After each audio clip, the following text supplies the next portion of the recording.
가지려고 합니다. 오늘 말씀의 제목은 친밀감 녹색 신앙으로라는 말씀의 제목으로 주의 말씀 함께 나눠보고자 합니다. 오늘 본문에서 이렇게 이야기하죠. 우리 본문 한 번 더 읽어보도록 하겠습니다. 가난한 사람을 학대하는 자는 그를 지으신 이를 멸시하는 자요, 궁핍한 사람을 불쌍히 여기는 자는 주를 공경하는 자니라.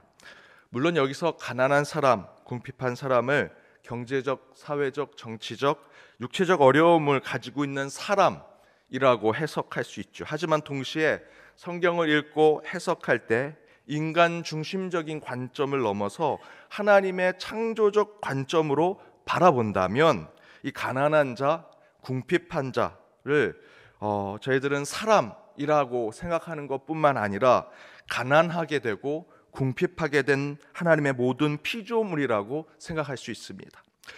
그 이야기를 다시 설명한다면 사람을 포함해 이 땅의 모든 가난하고 궁핍한 피조물을 상징한다라고 할 수 있는 것이죠. 목요일 특세에 친밀감, 고통이라는 주제로 말씀을 전할 때 로마서 8장 26절의 말씀을 함께 나눴었습니다. 우리 다시 한번 같이 읽어보겠습니다. 이와 같이 성령도 우리의 연약함을 도우시나니 우리는 마땅히 기도할 바를 알지 못하나 오직 성령이 말할 수 없는 탄식으로 우리를 위하여 친히 간구하시느니라. 물론 우리는 이 말씀에서 우리의 연약함을 도우신다는 성령의 말씀을 저와 여러분과 같은 사람에 적용할 수 있다라고 생각할 수 있죠. 바울도 아마도 그렇게 이 말씀을 쓰지 않았는가 생각이 들지만 사실은 이 말씀이 해석될 때는 사람에게만 적용되지 않는다라고 이야기합니다. 이 말씀을 그렇게 해석하는 이유는 바로 이 말씀 앞부분에 나오는 바울의 이 말씀을 우리에게 하나님의 뜻으로 전하는 그 바울의 글의 전개 가운데 이 말씀이 단순히 우리 인간에게만 적용되는 것이 아니다라는 것을 증명해 줍니다. 오늘 본문 나오기 전 앞부분의 말씀을 살펴보면 이렇게 기록되어 있습니다. 로마서 8장 18절에서 22절 말씀입니다. 좀 길지만 함께 읽어보겠습니다. 생각하건대 현재의 고난은 장차 우리에게 나타날 영광과 비교할 수 없도다. 피조물이 고대하는 바는 하나님의 아들들이 나타나는 것이니 피조물이 허무한데 굴복하는 것은 자기 뜻이 아니요 오직 굴복하게 하시는 이로 말미암으니 그 바라는 것은 피조물로 썩어짐의 종 노릇한 데서 해방되어 하나님의 자녀들의 영광의 자유에 이르는 것이니라. 피조물이 다 이제까지 함께 탄식하며 함께 고통을 겪고 있는 것을 우리가 아느니라. 바울은 앞부분에서 계속해서 우리 인간에 대한 문제, 인간이 세상의 우상들에 굴복하는 문제에 대한 이야기를 하는 것이 아니라 인간뿐만 아니라 하나님이 창조한 모든 피조물에 대한 이야기를 하고 있죠. 이 말씀의 기준으로 이후의 구절을 해석하고 풀이한다면 성령이 우리의 연약함을 도우시기 위해 우리가 기도할 힘이 없을 때, 여기서 우리가 기도할 힘이 없을 때라는 것은 다시 풀어서 얘기하면 아예 기도조차 할 수 없는 존재일 때 성령께서 친히 우리를 위하여 탄식으로 대신 간구하고 기도해 주신다라는 것입니다. 저와 여러분은 기도할 힘이 없을 때 기도하지 못하죠. 하지만 세상의 피조물들은 기도하지 못합니다. 그런 존재까지도, 그런 피조물까지도 성령께서 대신 탄식해 주신다 말씀하고 있는 말씀입니다. 우리 인간을 비롯해 모든 피조물을 향한 성령 하나님의 기도와 간구가 그 안에 있게 될 것이다. 하나님이 인간만 창조하시고 나머지는 세상의 진화나 또는 세상의 과학의 과정으로 나무가 되고 물고기가 되고 동물이 되었다라고 생각하십니까? 아닙니다. 성경의 증거는 모든 피조물은 하나님의 말씀으로 창조되었다라고 증거하고 있습니다. 하나님의 창조는 인간뿐만 아니라 저와 여러분뿐만 아니라 세상의 모든 피조물도 하나님에 의해서 창조되었다라고 증거하죠. 그렇다면 그 창조 때 모든 것을 창조하신 하나님께서 종말의 때에 구원을 어떻게 이루실까? 여러분 생각해 보셨습니까? 성경은 이렇게 증거합니다. 사도행전 3장 19절에서 21절 말씀입니다. 함께 읽겠습니다. 그러므로 너희가 회개하고 돌이켜 너희 죄 없이 함을 받으라. 이같이 하면 새롭게 되는 날이 주 앞으로부터 이를 것이요 또 주께서 너희를 위하여 예정하신 그리스도 곧 예수를 보내시리니 하나님이 영원 전부터 거룩한 선지자의 입을 통하여 말씀하신 바 만물을 회복하실 때까지는 하늘이 마땅히 그를 받아두니라. 회개하고 죄사함을 받아 우리의 영혼을 새롭게 하실 분은 예정으로 이 땅에 오신 예수 그리스도라고 증거하죠. 그런데 성부 하나님은 성자 예수 그리스도를 통해 이 땅의 구원과 회복을 이루신다고 하시면서 오늘 말씀, 바로 이 사도행전 말씀에 어떻게 이루신다 하십니까? 21절 뒷부분에 이렇게 기록되어 있습니다. 만물을 회복하실 때까지는 하늘이 마땅히 그를 받아두니라. 만물이 회복될 때까지. 여러분, 종말은 만물이 회복될 때까지 이루어지는 것이죠. 예수의 십자가의 보혈은 당연히 저와 여러분을 위한 구원의 역사이자 사건이라고 할 수 있습니다. 그러나 그 예수의 희생과 대속은 우리 인간에게만 소급되는 것이 아니라는 것이죠. 21절의 말씀대로 예수의 십자가와 보혈은 마지막 때 인간뿐만 아니라 만물의 모든 피조물에게까지 연결되어 그 만물이 회복되는 것이 곧 예수가 재림하는 그 종말의 때다라고 이야기합니다. 예수가 재림할 때 이 자리에 있는 저와 여러분, 하나님을 믿는 자녀들이 기뻐하고 영광을 외치는 것뿐만 아니라 온 만물도 예수님이 이 땅에 다시 오실 때 기뻐하고 찬양하고 노래하는 것, 그것이 여러분 종말입니다. 인간만이 구원을 받고 우리 미디어에 나와 있는 기독교에 좀 이상하게 묘사하는 시한부 종말론 또는 사이비 종말론 같은 경우는 인간이 구원을 받고 종말의 때 막 휴거가 이루어지면 인간만이 막 올라가고 그 영혼같이 보이는 그림자가 올라가는데, 여러분, 그것은 정말 꾸며진 얘기죠. 성경에서 얘기하는 것은요, 물론 인간의 구원을 설명할 때는 그렇게 설명했지만 정말 하나님의 때가 올 때, 종말의 때에는 그렇게 마치 무슨 만화처럼 인간이 하늘로 올라가는 휴거만 이루어지는 것이 아니라 온 만물이 하나님이 창조하셨던 에덴 동산의 때로 회복되는 것을 이야기합니다. 그런데 성경은요, 에덴으로 돌아가라고 말씀하지 않습니다. 요한계시록 종말을 얘기한 말씀을 여러분 기억하십시오. 내가 다시 에덴을 만들겠다 하나님이 말씀하지 않으시고요, 새 하늘과 새 땅을 너에게 주겠다. 종말의 때는 온 만물이 다시 회복됩니다. 우리 인간뿐만 아니라 모든 피조물이 회복될 때 에덴으로 돌아가는 것이 아니라 새 하늘과 새 땅으로 회복되고 주의 영광이 드러난다는 것입니다. 여러분, 다시 창조 때로 돌아가 보십시오. 하나님이 인간만을 창조하셨습니까? 아닙니다. 만물을 창조하셨죠. 창세기 1장 28절에서 하나님이 인간에게 복을 주시고 생육하고 번성하여 땅에 충만하라, 이 말씀을 과거에 잘못된 사람들이 붙들고 세상을 착취하고 억압하는 데 썼습니다. 내가 저 산을 다 뒤집어 엎으면 저곳에 좋은 공장을 지을 수 있어, 좋은 골프장을 지을 수 있어, 저것을 통해서 우리는 더 문명에 발전할 수 있어 라는 것을 창세기 1장 28절을 통해서 우리 인간이, 하나님께서 인간의 복을 주셔서 생육하고 번성하고 땅에 충만하라 하셨으니 이 모든 자연환경을 내 것처럼 사용할 거야 라고 생각했던 것이죠. 그런데 여러분, 성경 말씀을 잘 보십시오. 이런 명령은요, 인간에게만 주신 것이 아닙니다. 20절에 보면 물들은 생물을 번성케 하라 말씀하셨고요, 21절에 큰 바다 짐승들과 물에서 번성하라 말씀하셨습니다. 22절에 하나님은 그들, 물에서 움직이는 모든 생물, 물고기를 얘기하겠죠. 그런 모든 것에게 복을 주시며 이르시되 생육하고 번성하여 충만하라. 우리 인간에게 주셨던 말씀 똑같이 주셨습니다.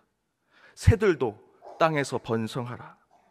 이 말씀의 뜻은 이 땅에 번성하고 충만해야 하는 존재는 인간만이 아니라 하나님이 창조한 모든 피조물이 되어야 한다는 말씀입니다.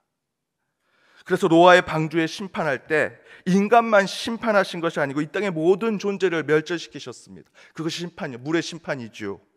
그 가운데 노아를 통해서 노아의 가족들을 하나님께 구원하셨습니다. 노아의 가족만 구원하셨습니까?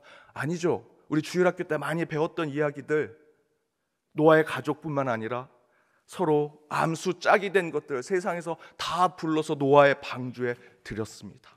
왜 그렇게 하셨을까요? 하나님의 구원은요, 인간에게만 있는 것이 아니기 때문입니다. 따라서 우리가 마지막 구원을 이야기할 때는 반드시 하나님의 심판과 구원뿐만 아니라 온 하나님의 피조물의 심판과 구원을 이야기해야 합니다. 왜 그렇습니까?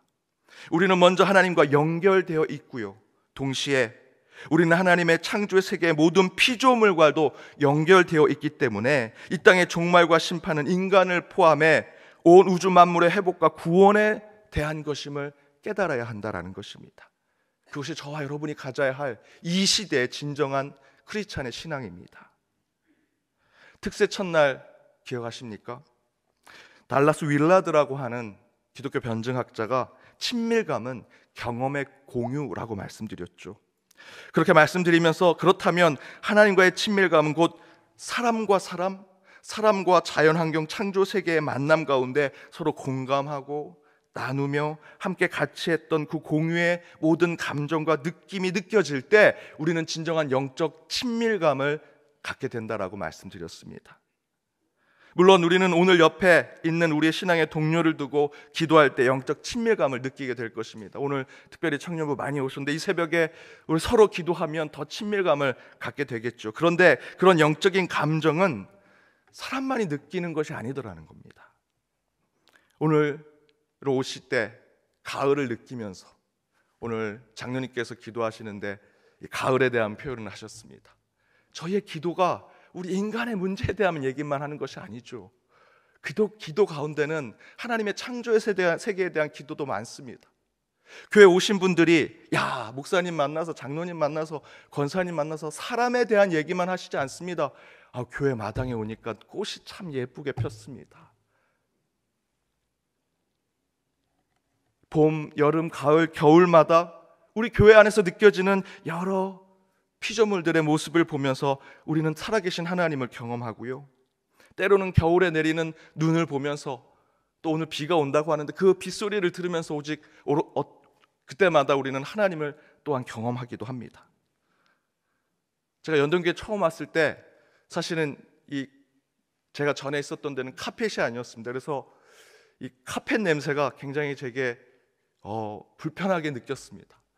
새벽마다 기도하러 나오면 이 냄새가 이 설교를 방해하지 않을까. 지금은 어떻게 되는지 아십니까? 이 냄새 없이는 설교하기가 힘듭니다.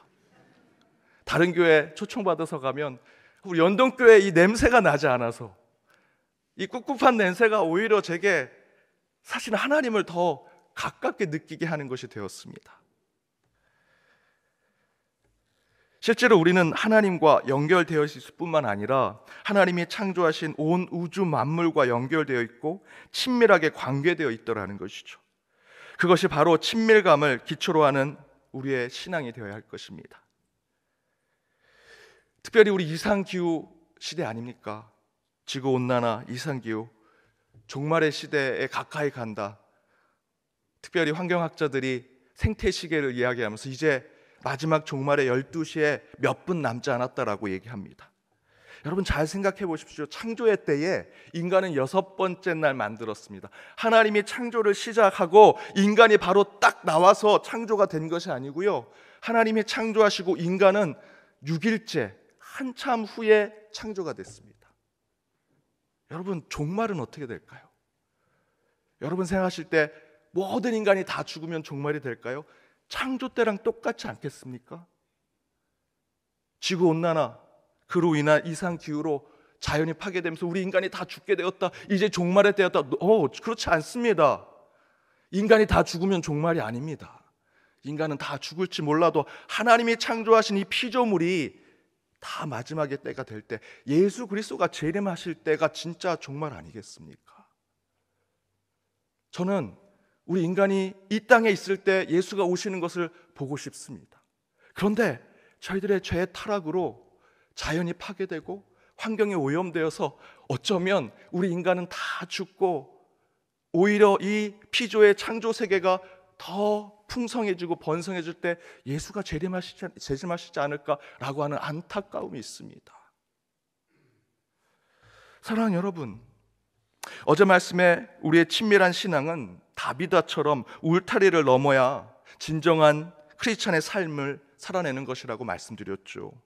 그러나 그 울타리는요, 이제 사람을 넘어 하나님의 창조 세계까지 넘어가야 합니다. 그때 진정으로 우리의 신앙은 하나님과 함께 세상의 모든 피조물과 연결된 온전한 구원을 성취하는 것이 되리라 저는 믿습니다. 영적 친밀감은 하나님과 연결되고 나를 넘어 가난하고 궁핍한 자들과 더불어 함께 연결되며 동시에 인간의 죄성으로 고통받는 그리고 신음하는 하나님의 모든 피조물과 친밀한 관계를 나눌 때 저와 여러분의 신앙이 온전해질 수 있는 것입니다. 오늘 결단의 찬양으로 꽃들도라고 하는 찬양을 부를 것입니다. 가사가 이렇습니다. 이곳에 생명샘 솟아나 눈물 골짝 지나갈 때에 머자나 열매 맺히고 웃음소리 넘쳐나리라. 꽃들도 구름도 바람도 넓은 바다도 찬양하라 찬양하라. 예수를 하늘을 울리며 노래해 나의 영혼아 은혜의 주. 그날에 하늘이 열리고 모든 이가 보게 되리라. 마침내 꽃들도 영광의 주가 오시리라. 박사님, 사장님, 장로님, 권사님, 목사님, 찬양하라 얘기하지 않습니다. 꽃들아, 구름아, 바람아, 넓은 바다야, 주를 찬양하자 라고 얘기하죠. 하늘이 열리고 마침내 그 모든 것을 보게 된다면 끝내 꽃들이 피고 그 가운데 영광의 주의 모습이 나타난다. 찬양을 부르고 있습니다. 얼마나 아름다운 찬양입니까? 저와 여러분이 진정한 친밀감을 가지기 위해서는 하나님과 하나 되어야 하고요. 지금 옆에 있는 신앙의 동료들, 제가 첫 시간에 저 뒤에 앉으신 분들은 더 거룩한 부담감이 있다고 말씀드렸습니다. 앞에 있는 우리 성도님들 뒷모습 보면서 더 기도해야 된다고. 우리가 서로 친밀감을 가져야 하는 동시에 이제 이 시대에 우리가 가져야 되는 진정한 친밀감은 하나님의 창조 세계와 함께 주님 오실 때를 기다리는 그런 영적인 친밀감을 가진 신자들이 되어야 할 것입니다. 한 주 친밀감의 말씀을 나눴습니다. 그 친밀감을 어떻게 이루어갈지, 특별히 오늘 주신 말씀을 생각하면서 이 지구온난화 시대, 환경이 파괴되고 인간의 타락으로 점점점 우리가 살아갈 공간이 없어지는 이 시대에 하나님이 주신 그 마지막 때 진정한 영적 친밀감을 회복하여 오직 주께 영광 돌리는 저와 여러분, 여러분의 가정, 우리 연동교회가 되기를 주님의 이름으로 축복합니다. 이 시간 우리 찬양으로 다시 한번 결단하길 원합니다. 앞에 같이 나눴던 대로 꽃들도 함께 찬양하며 꽃과 구름과 바람과 넓은 바다가 주님을 찬양할 때 우리도 함께 그 모든 세상의 피조물로 하나님께 영광을 돌리는 신앙의 삶을 살아가기로 결단하는 찬양이 되기를 바랍니다. 함께 찬양하겠습니다.